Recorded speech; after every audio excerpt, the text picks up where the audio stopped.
So it gives me a great pleasure to introduce someone who is really committed to agriculture, has put more than 40 years representing Pennsylvania agriculture as a public servant in Harrisburg and Washington, Agricultural Secretary Russ Redding.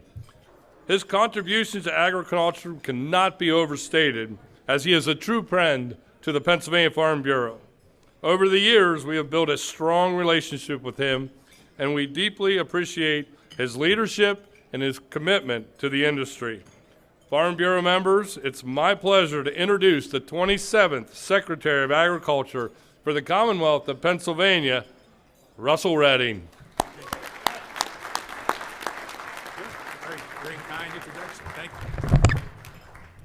Hey, Chris, thank you. Good afternoon, everybody. It is an honor to be here. Always good to be with you. I appreciate everybody taking time. I just was thinking this morning as I saw my Adams County friends come in, that we had lost a good friend in John Hess Jr. Through a farm accident earlier this year. And I just want to say he reminds me of why we do what we do, right? Somebody who showed up all the time to this legislative event and advocated. He came to the annual meeting, so just a shout out and a note of thanks to the Hess family, Jobo Holsteins, but also to John Hess Jr. for his commitment to agriculture, the life that was celebrated through ag. We remember you and thank you, John. I want to say thanks to the Farm Bureau family. I'll say just every time that we are out and about, you're always very welcoming, you're kind in your introductions, you're encouraging to us as we travel the state and talk about the issues of agriculture, and you're always there. So thank you for welcoming us to your farms and your communities. I think of this spring legislative conference comes at a time of hope in a farmer's calendar, right? We think about the landscape getting greener, the days getting longer, and the planting activities getting ready to kick off. But I'm also reminded of Stephen Covey when we think about planting.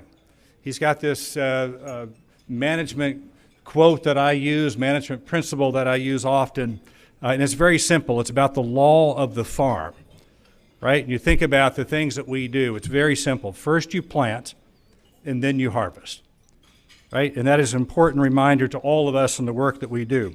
We have a legacy in agriculture that we're proud of.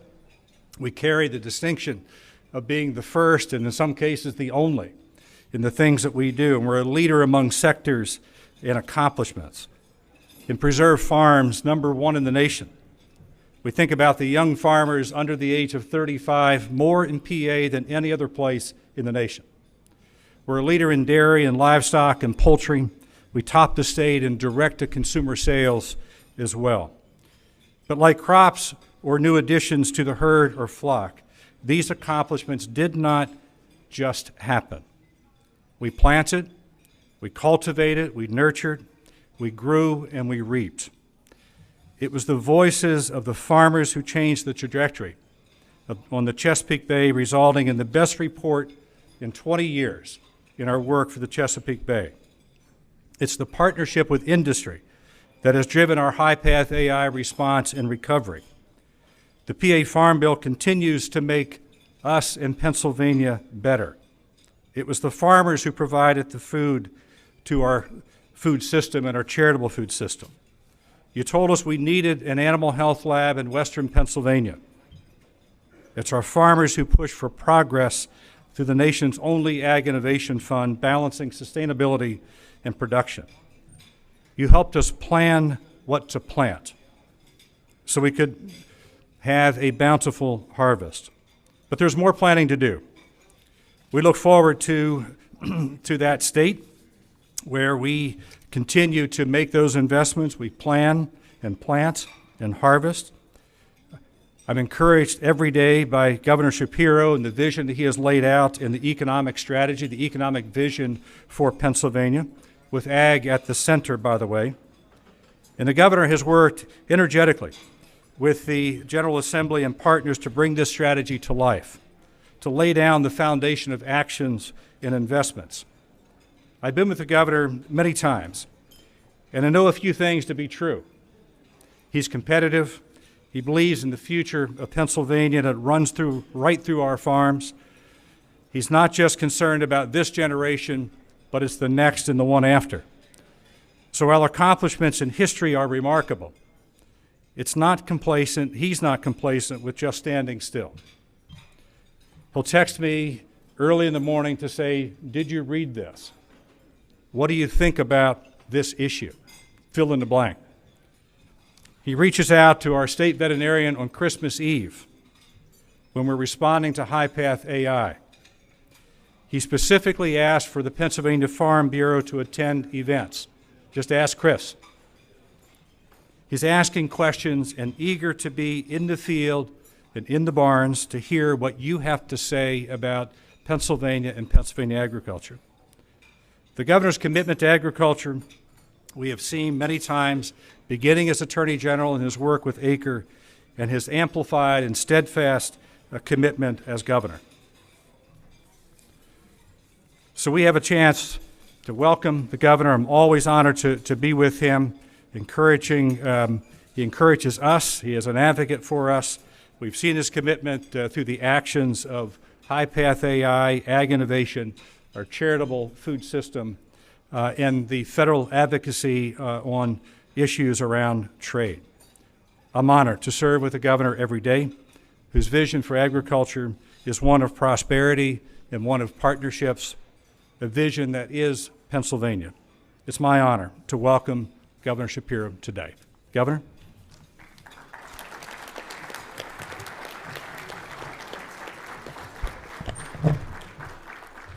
So this is where, when I looked at Justin, he gives me hand signals, right? Did everybody see him like 10 minutes ago it was 5? 5 minutes ago it was 3. How many now? Maybe 3. Right. So let me take this moment and just build a little bit on the work that we continue to do to say we simply can't do what we do without you, without the Pennsylvania Farm Bureau. I am humbled every day as I travel the roads of Pennsylvania to look at the landscapes and see how they have changed in so many ways. We've been out to look at the innovation work that's being done through the Ag Innovation Fund, but just also as part of the work that we do in agriculture. I'm particularly proud of our conservation efforts, and I think, as I noted here, I mean, there are things that we think just happened. But as I've looked back over the last number of years, every single success in the agricultural community has had as its foundation the Pennsylvania Farm Bureau. I think about what happened with the creation of the Animal Health and Diagnostic Commission when we had the high-path AI in the 83-84 time period. What has happened since in the creation of how we manage and steward our conservation work through the creation of the State Conservation Commission.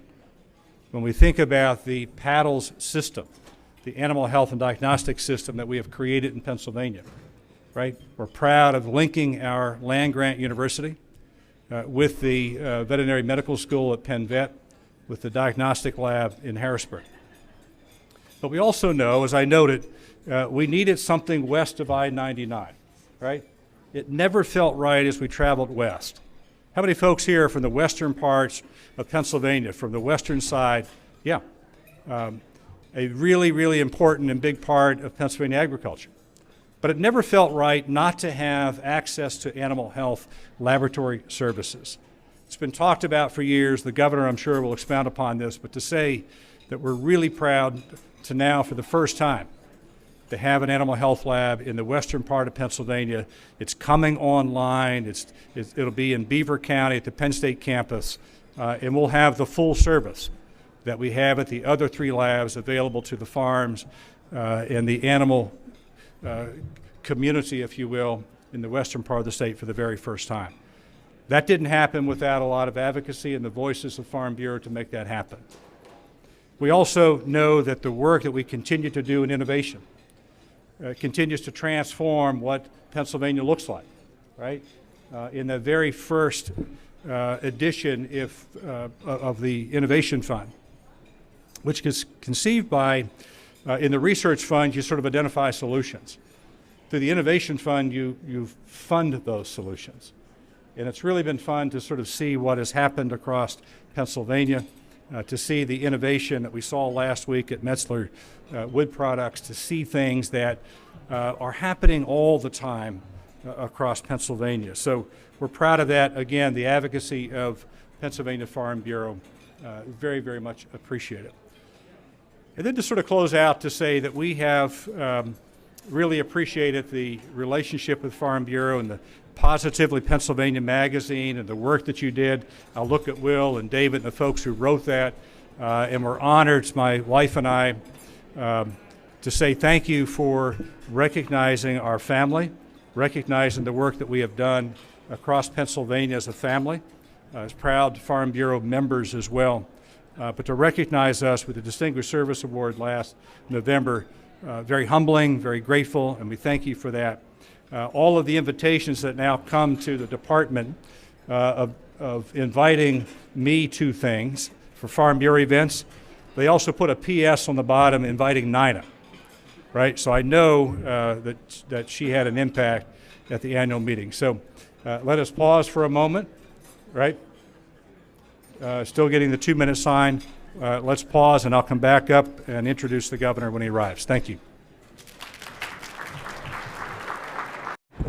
Okay, if I could, we'll pick back up. We're honored to have the governor with us. As I was saying earlier, you know, I feel really privileged to work with Governor Shapiro. I've told you he's competitive. I've seen it. I've been with him enough to know that his heart is in agriculture. We have stood in barns, we've been in the fields, we've been in hemp operations and with digesters and cows and food of all types.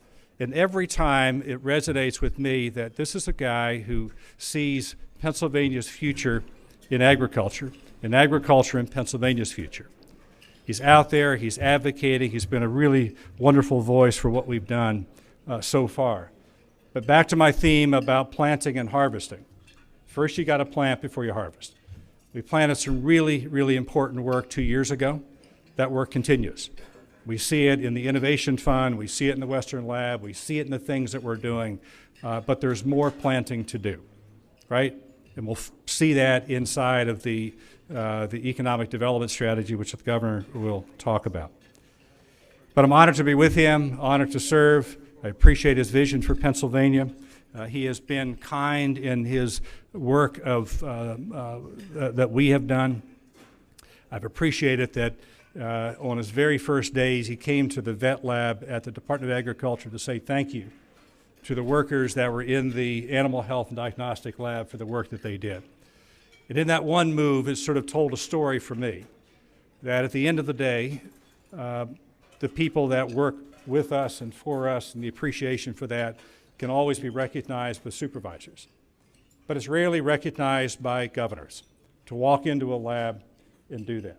And how thoughtful and how important that was as a statement of the value of those folks as human beings, as public servants in the work that they're doing in agriculture. So I am anxious and eager to plant and to harvest. The gentleman who's going to help us do that is here today with us, Governor Shapiro. Thanks, Chris. Thank you. Thanks, everybody. Well, good afternoon. It is good to be with all of you, and let me begin by saying thank you to Secretary Russell Redding for his extraordinary leadership and the work he does every single day for agriculture, for our farmers, and for being one of my most trusted advisors. I am grateful for his service to the Commonwealth, and I believe we have the finest agriculture secretary in the entire United States of America. We're blessed to have your service. Thank you. I know we're joined today by many members of the General Assembly. They are our partners in progress here. I want to single out just a few who are with us here on the dais, the chairs of the relevant committees. I want to thank Chairman Pashinsky, who is with us, and Chairman Mao from the House. Thank you both very much for the important work you do. And I want to thank Chairwoman Schwank, and I know Chairman Vogel can't be with us, but these four leaders work together every day to help advance agriculture across our Commonwealth, and I'm grateful to all of you. Thank you very, very much. Thank you. You know, I couldn't be more honored to be your governor and to be here again for what I think is a critically important conversation about the future of agriculture in the Commonwealth of Pennsylvania. You know, when I first joined you as your governor, just a few months after I took the oath of office, I made a commitment that we would put agriculture at the center of our work to grow our economy here in Pennsylvania and to create opportunity for farmers all across our Commonwealth and help our ag industry grow. That we would take advantage of the incredible strengths in agriculture, that we would address the unique challenges that our farmers face, and that we would develop a comprehensive strategy to grow and take agriculture to new heights here in the Commonwealth of Pennsylvania and across this great country. I told you that agriculture would be a top priority of my administration, and I'm back here today to tell you that together we've delivered. That is in big part thanks to the extraordinary partnership that we have with the folks in this room and the Farm Bureau here in Pennsylvania, who do incredible work representing you every single day in the halls of power. I want to say a special thanks to your president, Chris Hoffman. I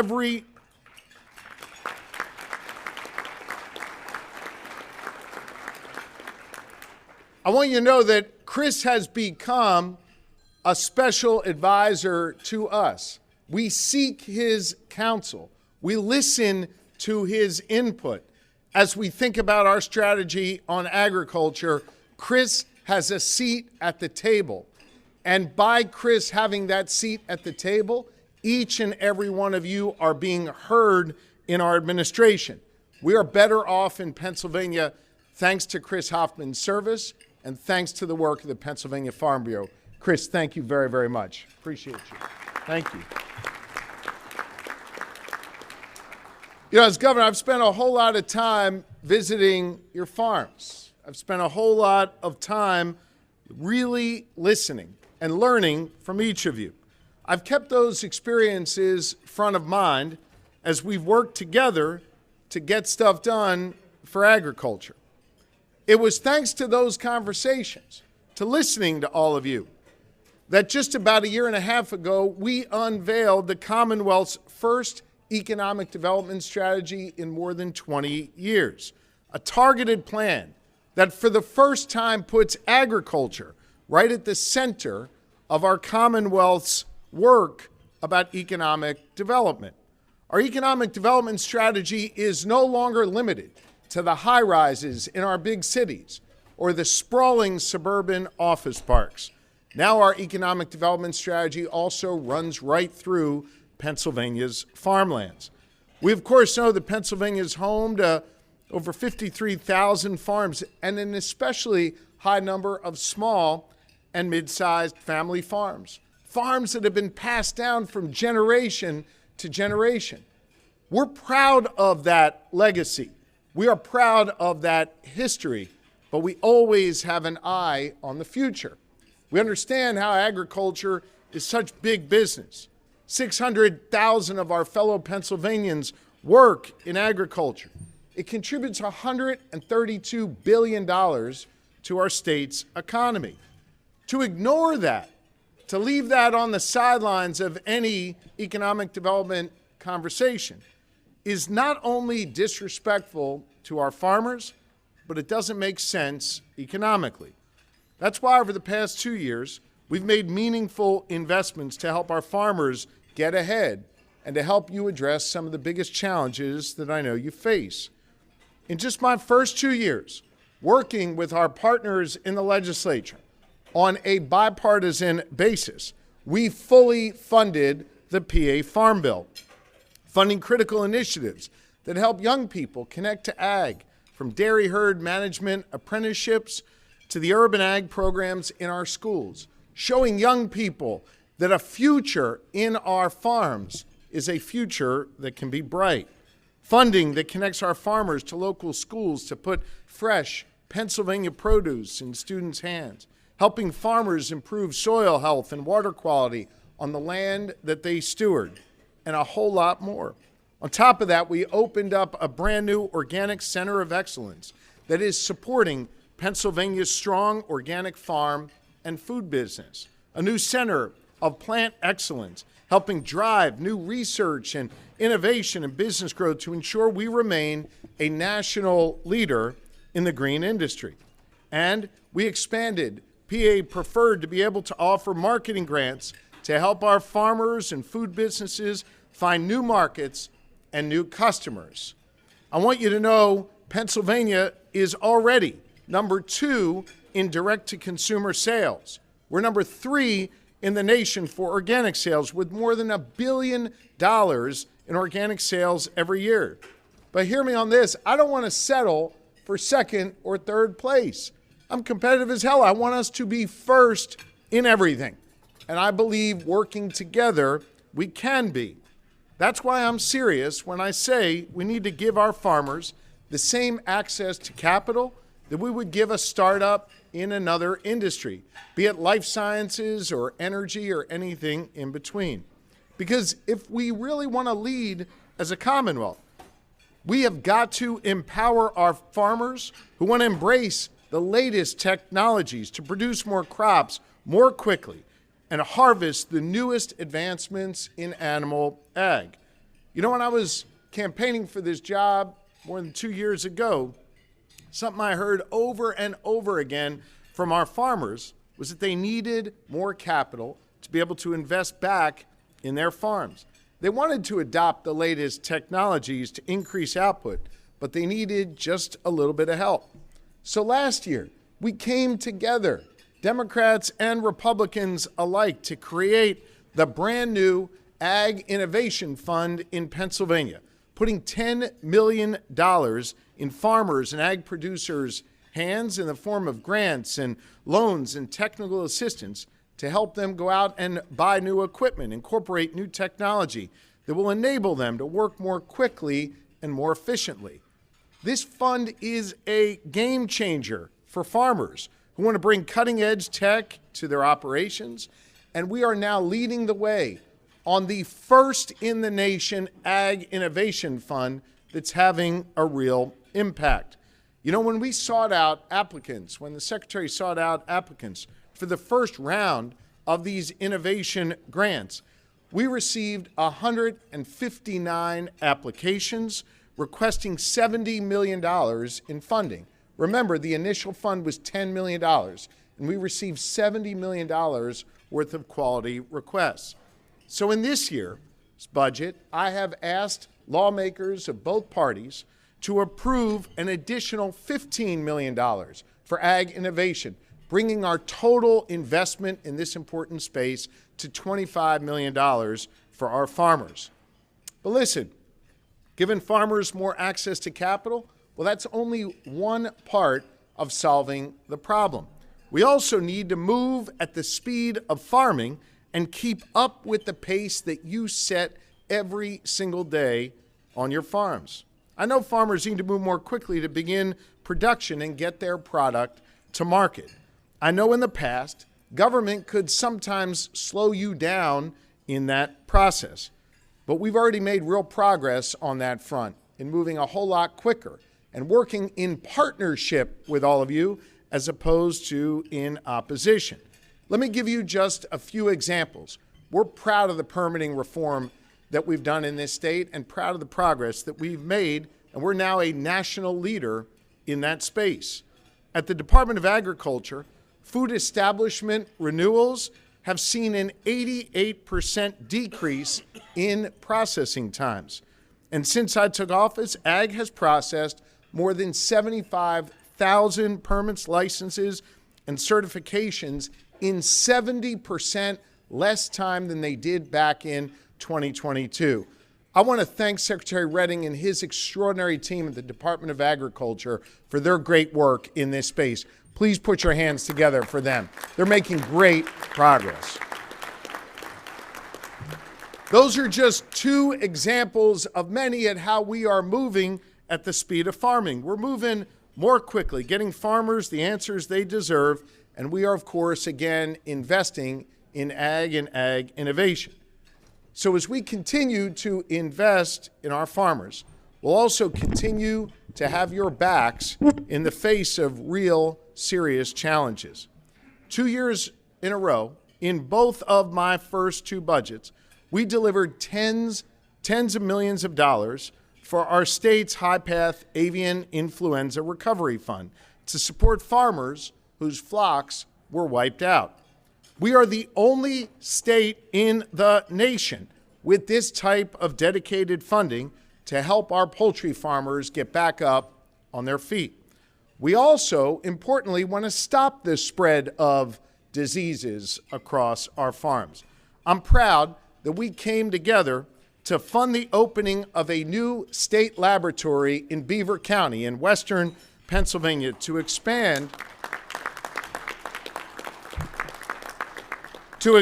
our testing capacity and help mitigate future disease outbreaks. This is something that was talked about for so many years in the Capitol. We came together and we got it done. We heard from Chris, we heard from all of you, we knew it was a priority, and we made it happen. As high-path has spread to dairy in other states, we've remained proactive and aggressive here in Pennsylvania, establishing a nation-leading surveillance testing system for milk at the processor level. Because of our aggressive approach to testing and to quarantine plans, we have successfully reduced the threat of avian flu and haven't had a positive test after taking nearly 15,000 milk samples.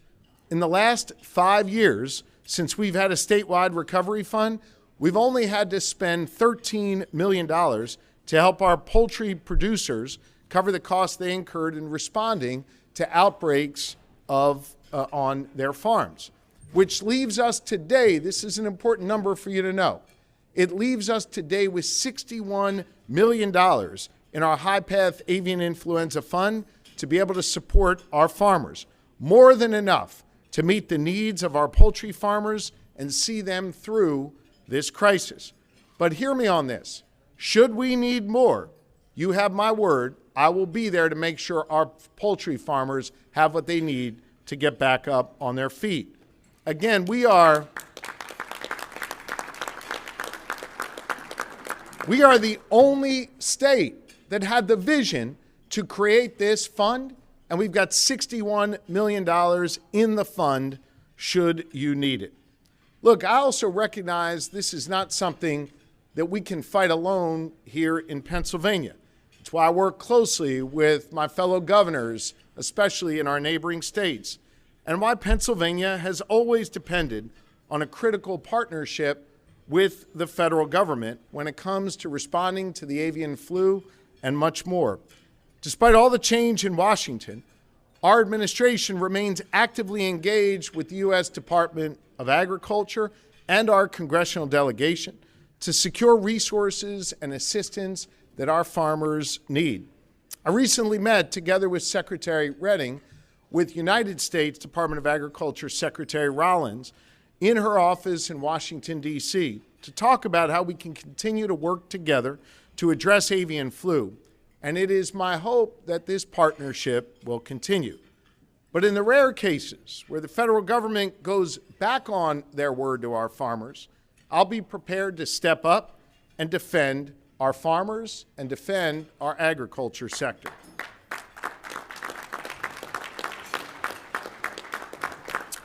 That's why when just a couple weeks ago our administration received notice from the USDA that they had decided to abruptly and unlawfully cancel a contract that would have driven out $13 million in grants to local food purchase assistance initiative, we filed an immediate legal appeal demanding that the federal government honor its obligation to Pennsylvania farmers and food banks.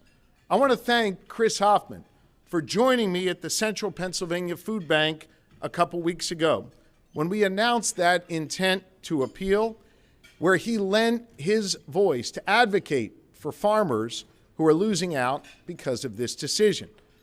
Understand that contract, and it was a legally binding contract, was only 4 months into a 3-year deal that helps local food banks purchase food from 189 different farms all across Pennsylvania.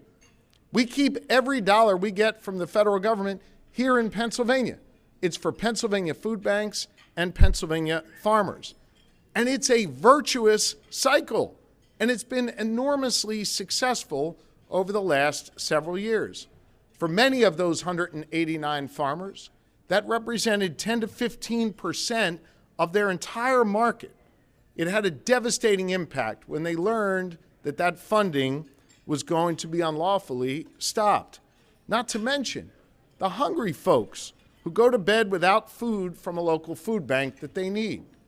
With the abundance of food that is produced here in Pennsylvania, we shouldn't have 1 out of every 5 kids going to bed hungry in this Commonwealth. And when we have an initiative that addresses that concern, we ought to embrace it. We ought to endorse it. We ought not to walk away from it as the federal government is doing. I don't understand how partnering with our farmers and feeding people doesn't align with the federal government's priorities. I believe they should reverse course and honor the contract with Pennsylvania farmers and with our food banks. But listen, I'm not going to let our farmers get screwed in this process. I'm going to continue to advocate for every single dollar that you are owed.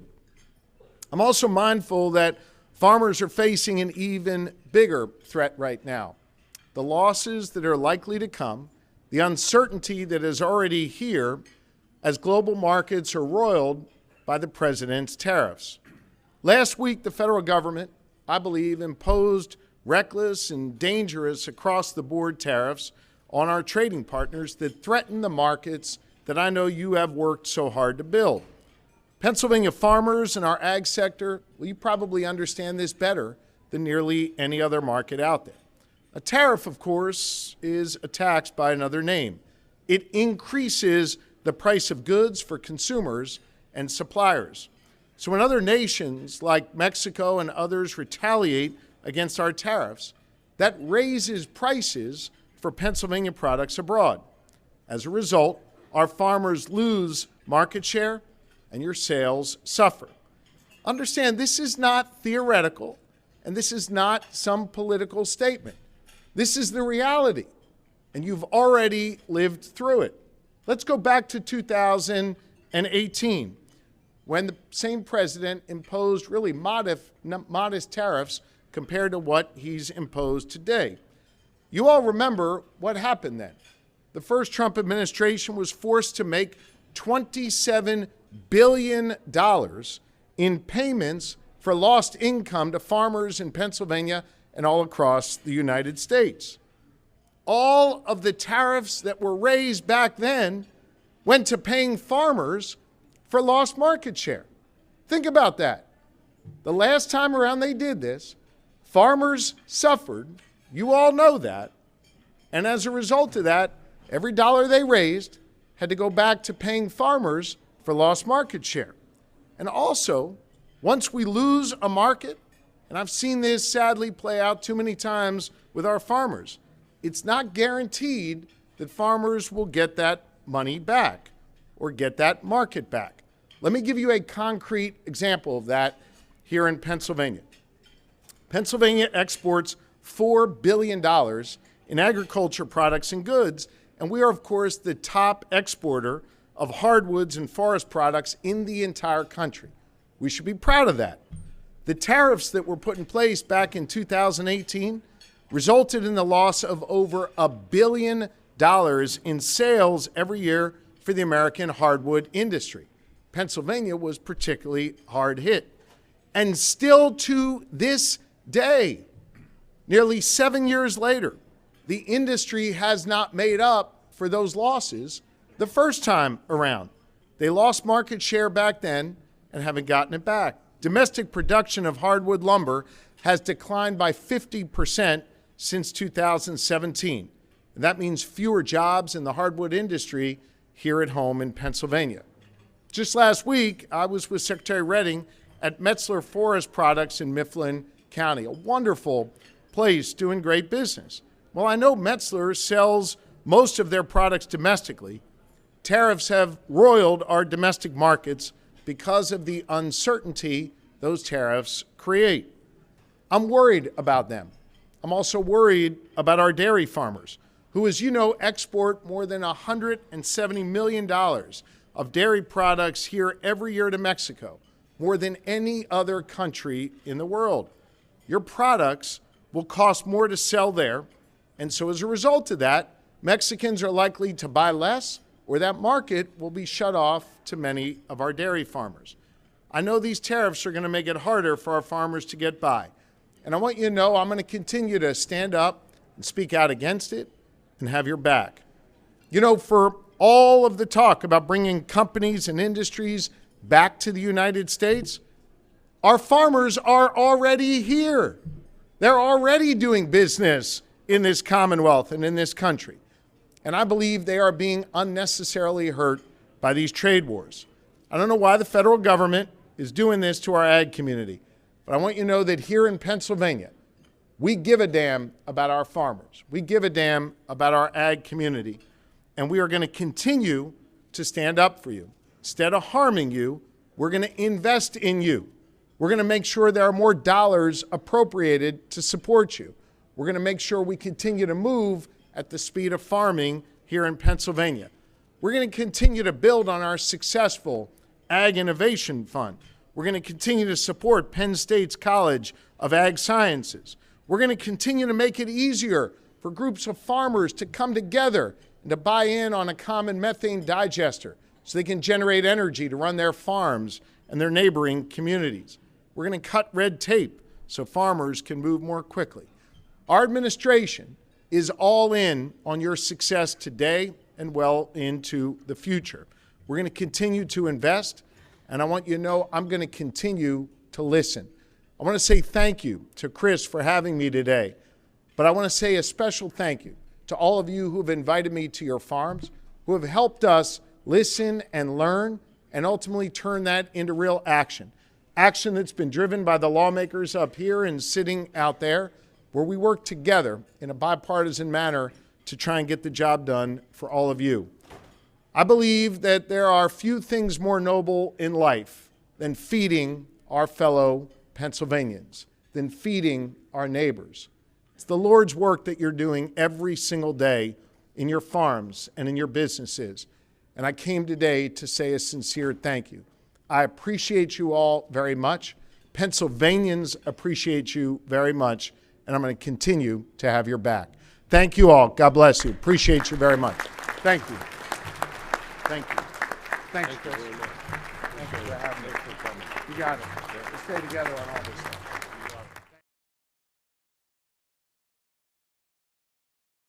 To our food system and our charitable food system. You told us we needed an animal health lab in western Pennsylvania.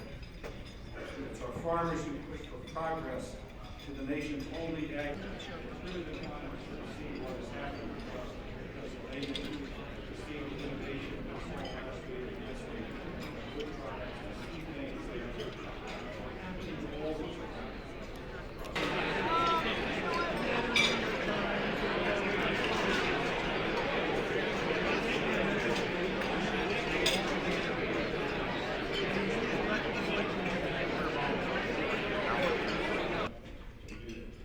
How thoughtful and how important that was as a statement of value to those folks, as human beings, as public servants, for the work that they're doing the next. So I am anxious and eager to plan.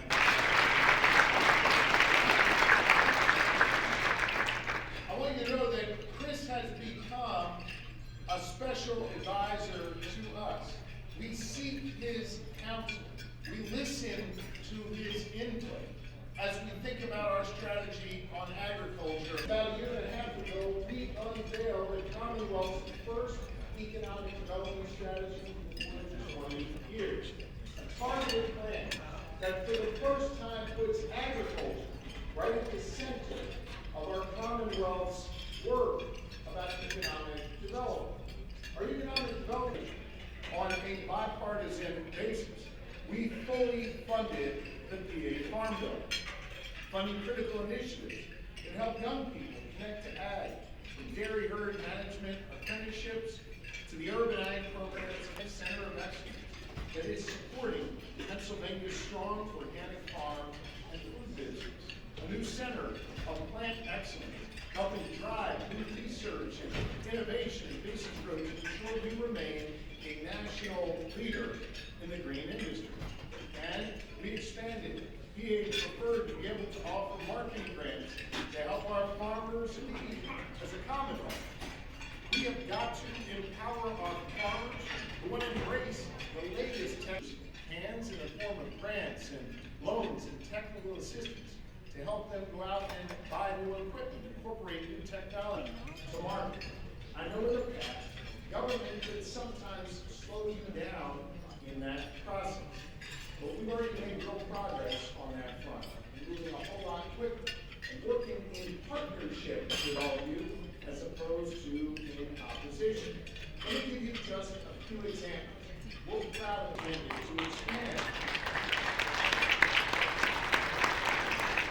to expand our testing capacity and help mitigate future disease outbreaks. This is some of our dairy farmers, who, as you know, export more than $170 million of dairy products here every year to Mexico, more than any other country in the world. Your products will cost more to sell